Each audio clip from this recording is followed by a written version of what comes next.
Well, I mean, it depends on how it is set up. I mean, if you get the starting wrong, it could easily lead to that. So largely, I think it's a good initiative, as Nana said, because it's going to make available much more affordable and long-term financing to businesses and firms to be able to access long-term capital. But then it will all boil down to the ownership structure that they intend to have, whether there's going to be a good corporate governance system in place and the management system that ensures best practices in terms of banking. If that is the focus, then of course we can say that it is not going to repeat the mistakes of the past, in that the focus is going to be more on embarking on best practices, good corporate governance system, ensuring good management, ensuring that there's risk mitigation policies, and then effective liability management, effective asset management, and all the good things that goes with banking principles.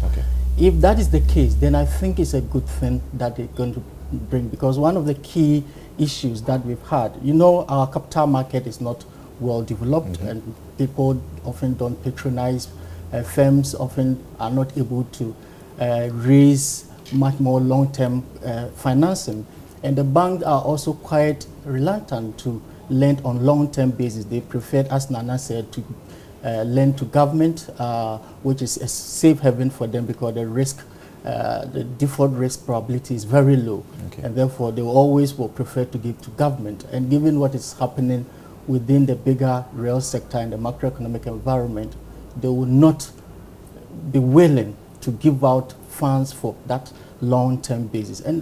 But that will mean that businesses will not be able to access long-term finance to invest in the critical sectors of the economy. And for the finance and the real sector, the only connection is having access to credit.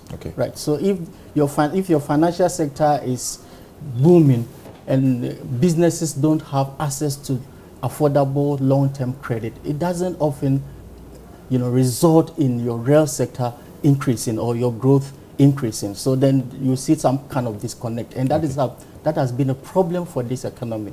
The reason why businesses are not able to compete and to penetrate into the global value chain is the fact that the cost of credit is very high, and their inability to get access to long-term finance, which, you know, is not the case in many other comparator countries. So if this bank is going to be well focused, it's going to be well managed, and be able to pick winners of enterprises, and ensure that such enterprises expand, grow vertically, and are able to penetrate into the global value chain, that is a first step. So it's not just coming to throw out money and thinly across. It should be able to pick winners and support bankable projects, so that in the end we can have Dangotes and Samsung and big businesses across.